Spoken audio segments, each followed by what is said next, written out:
Double and operator और double और operator को शॉर्ट सर्किट ऑपरेटर क्यों कहा जाता है?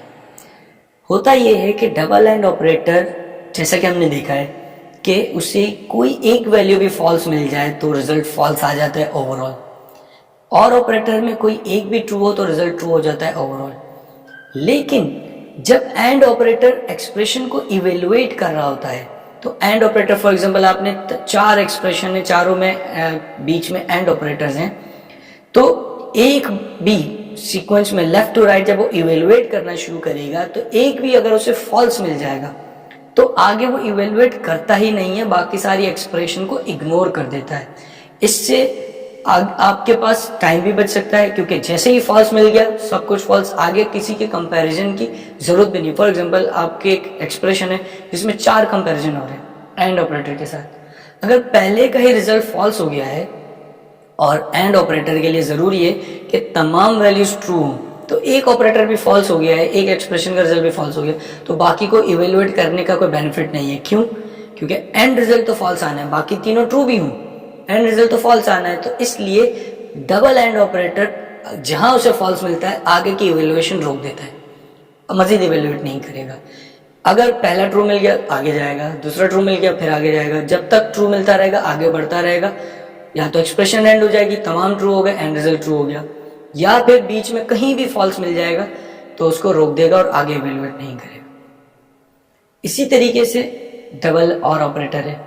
डबल और ऑपरेटर ट्रू पे काम कर रहा होता है, तो अगर आपकी एक्सप्रेशन में चार पांच एक्सप्रेशन के साथ ट्रू अप्लाई हुआ है और ऑपरेटर अप्लाई हुआ है, तो अगर एक भी ट्रू मिल जाएगा तो आपका रिजल्ट ट्रू हो जाएगा, आगे इवेलुएट नहीं करेगा। क्योंकि और ऑपरेटर में कोई एक भी वैल्यू ट्रू हो जाए तो एंड रिजल्ट आपका ट्रू है। इसलिए जब एक बार ट्रू मिल चुका है तो आगे अगर रिजल्ट फॉल्स भी आ रहा है तो उससे कोई प्रॉब्लम नहीं है, क्योंकि एंड रिजल्ट ट्रू होना है, तो इसलिए आगे एक्सप्रेशन को इवेलुएट ही नहीं करेगा। जैसा कि आप इस एग्जांपल में देख सकते हैं, आपके पास एक वेरिएबल है ए, उसमें हमने वैल्यूज असाइन किए हैं false, double and, true, double and false. अब ये फॉल्स जो वैल्यू है तो हमने डायरेक्ट लिटरल लिख दिया है, यहाँ पे कोई एक्सप्रेशन हो सकती है, कोई कंपैरिजन हो सकता है जिसका रिजल्ट फॉल्स आए।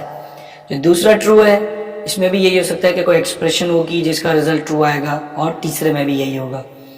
तो अगर पहला रिजल्ट आपके पास क्योंकि फॉल्स है तो पहले पॉइंट पे ही वो रुक जाएगा, आगे कंपैरिजन नहीं करेगा। तो पहला क्योंकि फॉल्स है तो वो ट्रू और अगले फॉल्स पे वो जाएगा ही नहीं, उसकी एक्सप्रेशन पे भी नहीं जाएगा और उसमें कोई आउटपुट भी नहीं आपको मिलेगा, सिर्फ क्योंकि रिजल्ट आपका ओवरऑल फॉल्स है। पहला फॉल्स मिलने के बाद तो ए में आपके पास फॉल्स आ जाएगा। इसी तरीके से बी में पहला ट्रू है, दूसरा भी ट्रू है, लेकिन तीसरा फॉल्स है, तो एंड ऑपरेटर को पहला ट्रू मिल गया, आगे गया, फिर ट्रू मिल गया, फिर आगे गया, फॉल्स मिल गया, तो एंड रिजल्ट आपका फॉल्स आ जाएगा। तीसरे केस में पहले में ट्रू है, आगे जाएगा, दूसरे में फॉल्स मिल गया, फॉल्स मिल गया, यहां पर इवैल्यूएशन रुक जाएगी, आगे नहीं जाएगा और यहीं से फॉल्स रिटर्न हो जाएगा। यही कंपैरिजन आप और के केस में भी देख सकते हैं। जैसे कि आप यहाँ पे देख सकते हैं, हमने एक वेरिएबल बनाया डी, इसमें फॉल्स और ट्रू और फॉल्स। अब इसमें फॉल्स है, ट्रू है और फॉल्स है, तो पहले जब फॉल्स मिला आगे गया कंपेयर करने, ट्रू मिल गया सेकंड स्टेज पे। जैसे सेकंड स्टेज पे ट्रू मिल गया तो ये यहीं पे इवैल्यूएशन रोक देगा और आपको ट्रू रिटर्न कर देगा, डी में आपके पास ट्रू आ जाएगा। अगले वेरिएबल में ट्रू, ट्रू, फॉल्स। अब क्योंकि पहली बार ट्रू मिल गया है तो दूसरे ट्रू को भी नहीं देखेगा, डायरेक्ट वो ट्रू रिटर्न कर देगा, आपको आगे चेक करने की जरूरत नहीं पड़ेगी। इसी तरीके से अगर फॉल्स, फॉल्स, ट्रू, अब पहले दोनों फॉल्स हैं, तीसरा ट्रू है, तो होगा ये कि पहले फॉल्स मिलेगा आगे बढ़ जाएगा, फिर फॉल्स मिलेगा मजीद आगे बढ़ेगा, ट्रू मिल गया, वहीं पे एंड होगा और एंड रिजल्ट ट्रू होगा। तो और के केस में एक बार भी ट्रू मिल गया रिजल्ट ट्रू है, और एक बार भी फॉल्स मिल गया तो उससे फर्क नहीं पड़ेगा, लेकिन एंड को एक बार भी फॉल्स मिल जाएगा तो वो फॉल्स कन्वर्ट कर देगा। यहाँ पर हम इसकी एक एग्जांपल देख लेते हैं। मेरे पास एक वेरिएबल है score equals to 40 and var a equals to score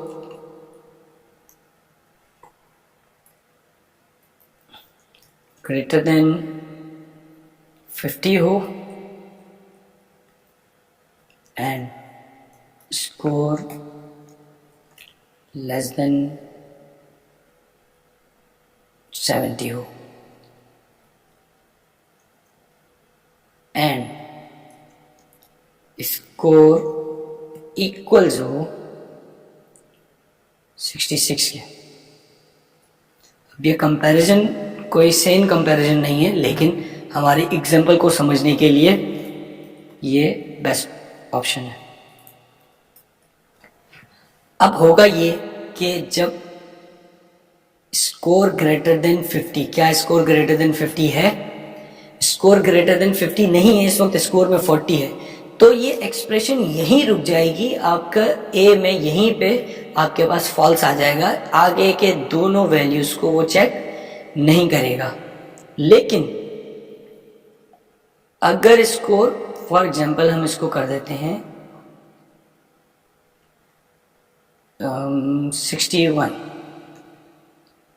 अब स्कोर ग्रेटर देन 50 है तो रिजल्ट आएगा ट्रू। क्या स्कोर लेस देन 70 है? बिल्कुल है, रिजल्ट आएगा ट्रू।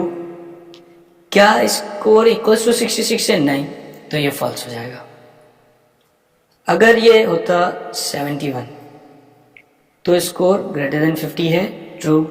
स्कोर लेस देन 70 है, नहीं, फॉल्स हो जाएगा, फॉल्स रिटर्न कर देगा। इससे आगे ही नहीं बढ़ेगा, ये कम एक्सप्रेशन आगे जाएगी ही नहीं, इसलिए इससे आगे की जो एवोल्यूशन है वो नहीं होगी और यहीं पे आपका रिजल्ट आकर आपको फॉल्स रिटर्न कर देगा। यहाँ सवाल ये उठता है कि हम ये लॉजिकल ऑपरेटर्स को यूज़ कहाँ करेंगे? हमने कंपैरिजन ऑपरेटर्स भी देखे, उसको यूज़ कहाँ करेंगे? लॉजिकल ऑपरेटर्स, कंपैरिजन ऑपरेटर्स, ये ज़्यादातर आपके जो इनकी यूटिलाइजेशन होगी वो जब आप कंडीशंस पढ़ेंगे, इफ़ एल्स के अंदर कंडीशंस में, लूप्स में जब आप कंडीशंस लगाएंगे, डिफरेंट पॉइंट इन टाइम पे आपको ज़रूरत पड़ेगी, तो ये ऑपरेटर्स आपके पास अवेलेबल हैं कंपैरिजन के लिए। लॉजिकल ऑपरेटर्स आपके पास अवेलेबल हैं ताकि आप रेंज चेक कर सकें डिफरेंट वैल्यूज़ की, उस पर अप्लाई कर सकें। तो आपके एंड और ऑपरेटर्स, नॉट ऑपरेटर्स, कंपैरिजन्स, आगे जितनी भी आप कंडीशंस पढ़ेंगे, लूप्स पढ़ेंगे, सब जगह पर आपकी इनकी बहुत ज़्यादा यूटिलाइजेशन होगी।